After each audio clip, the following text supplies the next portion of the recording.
From wherever you are around the world, welcome and thank you for joining us. Today we're going to be exploring unions and the presidential election, so you don't want to miss this one.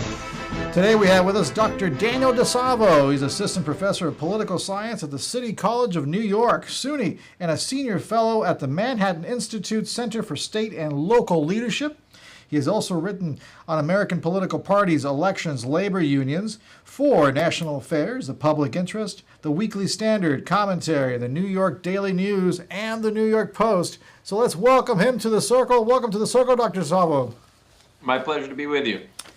You wrote this great book right here, The Government Against Itself. I love the title. I like the topic. And you got an interesting background, too, because you're actually a third-generation union member. Yes, it's interesting. In some sense, my life, family history, in a sense, tracks interestingly with the labor movement. My grandfather was an immigrant from Sicily, worked in the steel mills in Pittsburgh, in industrial work. My father was a union carpenter, and now I'm a PhD college professor, but a member of a public employee union. So let's discuss the brief history of unions. I know they originally came out for a good reason. And sometimes things start off with a good intent and then kind of get distorted along the way, but I don't want to make any assumptions early. So let's go ahead. What's the brief history of unions? Well, I think what I try to do in the book is take the American labor movement apart a little bit. We've all tended to treat it in academia, journalism as one big thing. And really, if you look at it, it's really two things going on. One is the history of private sector labor unions, which rose to prominence in beginning, they had their origins in the 19th century. They really got a big boost in the 1930s from Franklin Roosevelt with the passage of the Wagner Act. They reached a high point of strength in the late 1950s, early 1960s, when they represented about 35% of non-agricultural workers. And then since the 60s, and especially since the 70s, there's been a steep decline in union membership in the private sector. Different history, different trajectory. Public sector unions constituted, for most of American history, a very tiny percentage of the labor movement, really until the 1960s and 70s, when states passed collective bargaining and union security laws. So really by the end of the 1970s, early 1980s, public employee unions had grown to representing about 35% of all state and local workers across the country. And that's a percentage that's held pretty steady even as private sector unions have declined. So by 2009, you had a situation where a majority of all union members were public employees for the first time in American history. That's what I love about this show, because one of the key things here is to make sure we can get into the data. And I know I just saw a post or an article the other day saying unions are in the decline, they're falling apart, everybody's leaving. But your numbers show a little different story. Does the public sector offset the decline in the private?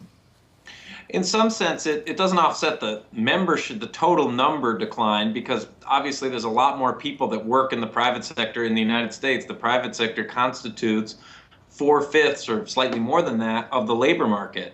So in that sense, the labor movement's overall decline really tracks closely with the private sector decline. But the public sector's rise and stability has acted as a big ballast. And because the public sector has other features that I try to show, that public employee unions are really different animals than what we see in the private sector. They have other kind of advantages in politics and elsewhere that's allowed them to sort of keep the labor movement, in a sense, alive. And really the public side is really the heart and soul of the labor movement today. So tell us a little bit about those distinctions. What are some of the distinctions between the public union and the private sector unions? Well, we've already touched on two, which is one is the different historical trajectories that we've just mentioned. The second is the sources of law that govern them, which is public sector unions are governed by federal law, starting with the Wagner Act as modified by Taft-Hartley and Landrum-Griffin, laws passed in the late 40s and the late 1950s. The public sector, on the other hand, is governed by state laws and supplemented by local ordinances passed by cities and towns. So that's a second difference. A third difference is public employees get what I call 2 bites at the apple. That is, they can win things directly for their membership, meaning better pay, better benefits, better work rules, not just through collective bargaining, but also through political activity, that is electioneering and lobbying.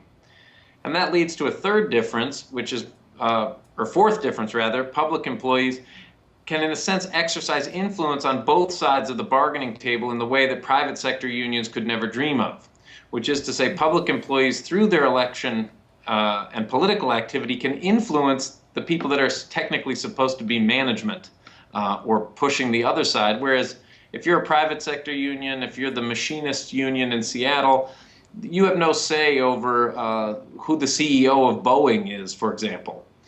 And then that influence on both sides leads to a third or last or final big difference, which is public sector unions are really not constrained by market forces in the way that private sector unions are. So the fact that market forces aren't operating makes public sector collective bargaining much more like bargaining in a monopoly industry. So these differences add up to giving public sector unions a lot of advantages, both directly in collective bargaining, but also politically, where they end up with some advantages over other interest groups that, in a sense, private sector unions don't have. Absolutely, no doubt. So I guess we're going to go right into the nitty-gritty here. What are the costs and benefits of unions? Well, some of these things that we just talked about, some of these differences that really give public sector unions a slight leg up. You know, it's not a big advantage, but it's a small advantage in bargaining and in politics that over time tends to ratchet up the costs of government. So if you think about costs, when we're saying that it increases the costs of government, we're thinking about increased salaries, we're thinking about increased pension benefits in particular that make public employment more expensive. So I'll give you a couple of examples. In cities where firefighters are unionized, they're the most heavily unionized category of public worker across the country. 37 states allow collective bargaining for firefighters. So cities where your firefighters are unionized are going to receive on average about 10% more in pay than in cities where they're not unionized. And they're going to receive about 25% more in benefits than in cities where they're not unionized. So 25% more? In benefits, so that would be health and pensions. So in that sense, those costs are going to, you may be getting better fire protection for the extra money that you're paying, but you may be getting the same or even inferior. So the second thing I find in the book, and I've tried to present a lot of data to show this, is that it tends to drive down collective bargaining, drive down government efficiency or productivity. That is, the work rules that are negotiated into contracts that is often constrain management, that can constrain innovation in public sector agencies, which means that government is less agile and less able to experiment and do new things, because these work rules tend to make it such that government, in that sense, just can't act as quickly. So I'll give you an example here of a work rule in California where the prisons warden negotiated a work rule with the powerful correction guards officers union that stipulated that prison wardens could not assign officers to specific duties. Rather, the officers would sign up on a sheet based on seniority for the jobs they wanted to do. But we're still paying the prison wardens. But you've taken away a substantial amount of their management rights. So those two big findings, costs and productivity, I argue, sort of in the wooden language of political science, weaken the government's capacity to provide goods and services to citizens that need and depend on them. A third big finding is what I call crowding out. And everybody's probably heard at least a little bit about rising pension and health costs for public employees. A lot of public employee compensation is backloaded into retirement. Those costs are rising and putting a lot of strain on state and local budgets, because if you're paying more for your pensions and health care, you can't invest those money in infrastructure, in improving education, in extending bus service, or any other things the government would want to do. That's the interesting things. I know human nature is funny, right? The economy is going bad. We started looking at targets, and I know unions were a big target for between 2008 to 2013 or 12. As the economy started getting better, that argument kind of started subsiding. People weren't as concerned about them. They were shifting their focus to something else.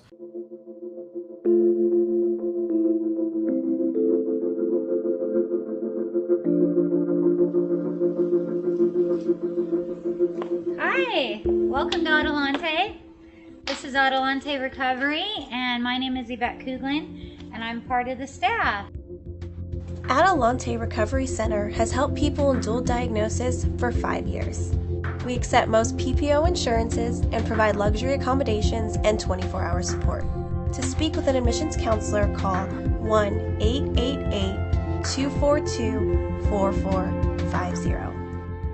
A lot of time we don't even know what's wrong with us, and sometimes we need to get away to figure that out. So if you want to go for a little retreat out in Corona Del Mar, which is a confidential location, we're here to help. So we're only a phone call away. Thank you. And now you were talking about the costs in regards to the public sector union.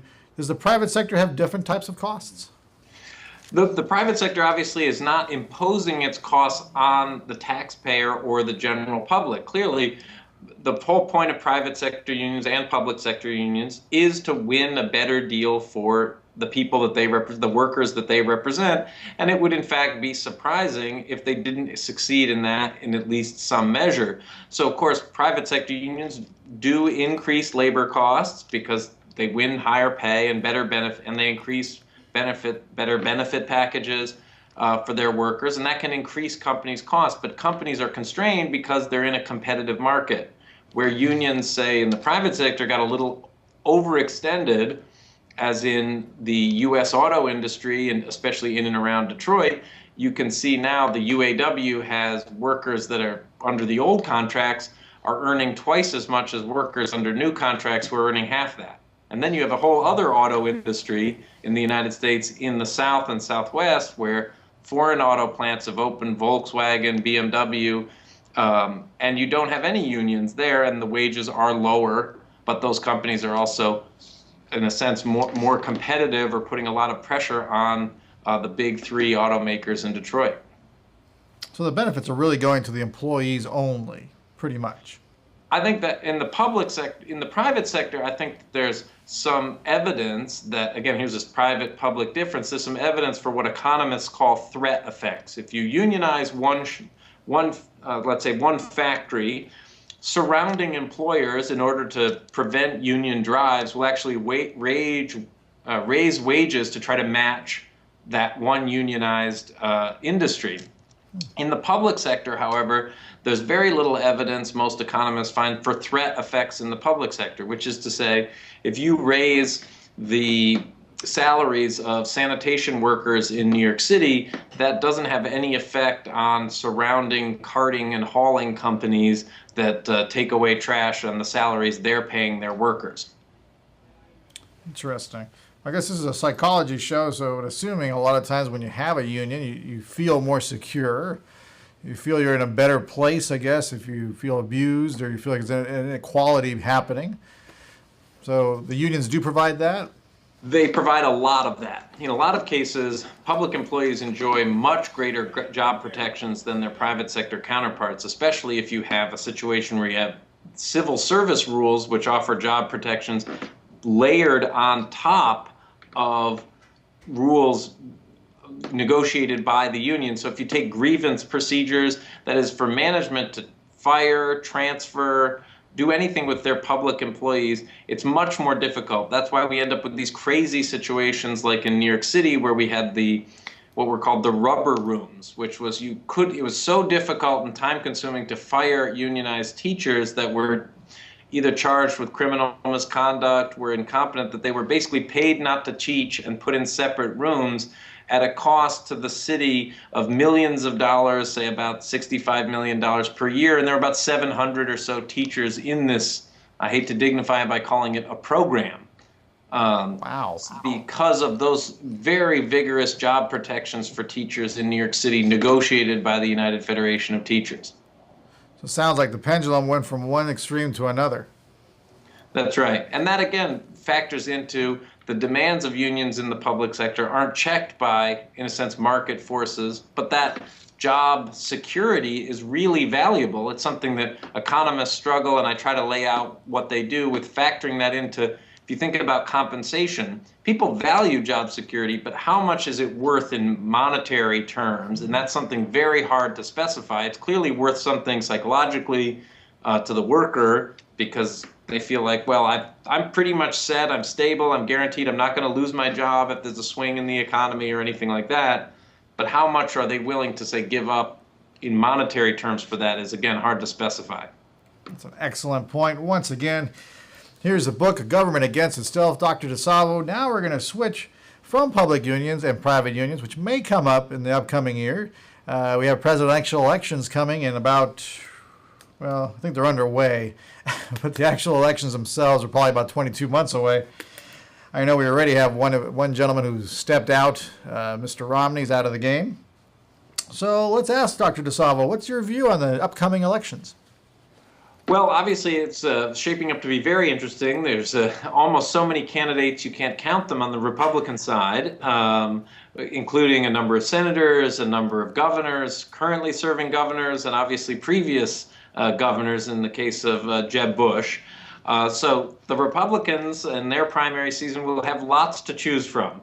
And I'm sure it will be a very vigorous debate, especially, and it's going to be high pressure and high stakes for the Republican Party in the sense that they haven't won. They've lost the last two presidential elections, and you could say out of the last four, they've really have only won a majority of the electorate in one of those, since Bush lost the popular vote in 2000. So this is going to be a really high stakes election, I think, for the Republicans. On the Democratic side, basically the story right now is we're all waiting for Hillary, which is until Hillary either decides to run or not, basically the Democratic side is really frozen. And others are not throwing their hat in the ring quickly, except maybe a few cases. And behind Hillary, the other alternatives, are not very well sketched out. That is, most of the other potential people that have made some noises about running really don't have the really national profile, the national name recognition that Hillary does. So, you know, someone like Martin O'Malley, who's been the governor of a small state of Maryland, is just not widely known, but he might be someone that would consider running. People have speculated about Andrew Cuomo, the governor here in New York. But it's not clear that Cuomo's put together any team or done any of the kind of basic groundwork that one would need to launch a national campaign. So I think there's some skepticism as whether he's really serious about running. Joe Biden, the vice president, has made some noises, but again, until Hillary really decides in or out, that's going to decide things for a lot of people that would be further down the ticket. Now, I think, so I'll leave it there. Biden makes a lot of noise. Yes, he sure does. Yeah. So what do you think about it? I mean, to me, it's like a cast of characters we got coming out here. I don't know if Herman Cain will come back, but I know Ron Paul seems to be out of it. I haven't heard anything yet. I've heard rumors of one of your own, Michael Bloomberg. Mm-hmm. What do you think of Michael Bloomberg? I think there's so much on the. I think Bloomberg is probably not going to run. Herman Cain's very unlikely to run again. I think if you're looking for a sort of Tea Party candidate that's a little unorthodox and out from outside the political spectrum on the Republican side, you'd be thinking about someone like Ben Carson, who's a very, very impressive man and been a neurosurgeon. So in a sense, he might provide a little bit of the outside the traditional politician mold. But the Republicans really have, I think, Ron Paul is maybe finally conceding to let Rand, his son, run and be the voice of sort of the libertarian slice of the Republican Party in the primary season. Do you think, as one of the, I call this the danger zone, because these are questions that are popping up in my head, where the economy is getting better. Depends on who you ask, but generally speaking, you know, unemployment's going down. At least if you look at the narrative that the media is creating, unemployment's going down, GDP is staying strong. We're holding off all these other storms that are going around us in Europe and China and whatnot. So it looks like to me the argument's going to switch more over to foreign policy. And this is where Rand Paul, I see, might have an issue because he doesn't want to go in anywhere. He wants to stay out of everything. And it looks like America is trying to get him more involved, in a sense, to get rid of ISIS altogether. What's your take on that? Well, I think foreign policy often plays much less of a role in presidential campaigns than many people think. I do think that is going to be a key and important theme, and Rand Paul has been very much changing his position over time from very much, if you look at his statements, from a very isolationist position, let's say a year or 2 years ago, to getting much, much closer to the Republican mainstream, which is for a more vigorous foreign policy to defend our national security interests abroad. I guess I wouldn't discount how much, even though the economy is improving, a lot of the improvements haven't quite reached many average American families. So I think there'll still be a lot of debate over inequality. Let's say if Elizabeth Warren Hillary did not run, Elizabeth Warren did decide to run. Obviously, she would represent the kind of populist side of the Republican Party.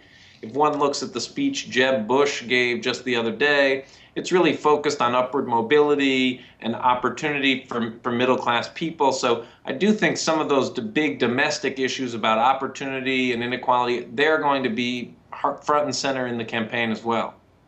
Interesting. Last question. Do you see any Seabiscuits out there that are going to come in and maybe surprise us? I kind of consider Obama a Seabiscuit, even though he did give a speech at the Democratic Convention, but I never heard of the guy until he actually ran against Hillary. Right. And I was really surprised. Like, holy cow, where did this guy come from? I think that was a bigger upset when he beat Hillary than when it was beating McCain. I'd say we're probably more likely to see something like that on the Democratic side because the candidates that they have, the stable of the bench is thinner on the Democratic side. The range of presidential candidates is thinner. So you're probably more likely to get somebody people don't know that well. On the Republican side, you might see someone who has gotten some national attention, say Scott Walker in Wisconsin. You know, he can fit he appeals to conservatives because of something we were talking about earlier, public employee unions. He took forceful action in his first term. He survived a recall that gained him a lot of attention. So he appeals to conservatives, but he can also, he's Midwestern, he's a moderate guy, he's from a competitive purple state. So in that sense, he can fill the sort of mainstream Republican position just as well. So I think a lot of battle. So I would say Walker might fit that role on the Republican side. For the Seabiscuit. You want to make a call here in the last 30 seconds? I think I'll duck that one. Political scientists aren't much better at predicting these things than the average citizen. Thank you again so much, Dr. DiSalvo, for being on The Circle. Here's the book, Government Against the Stealth. I highly recommend it. Go get it. Once again, Dr. Daniel DiSalvo. Thank you, everyone, for joining us. Remember, our motto is simple. Wherever there's psychology involved, even in the presidential elections and unions, we're there. See you next time, everyone.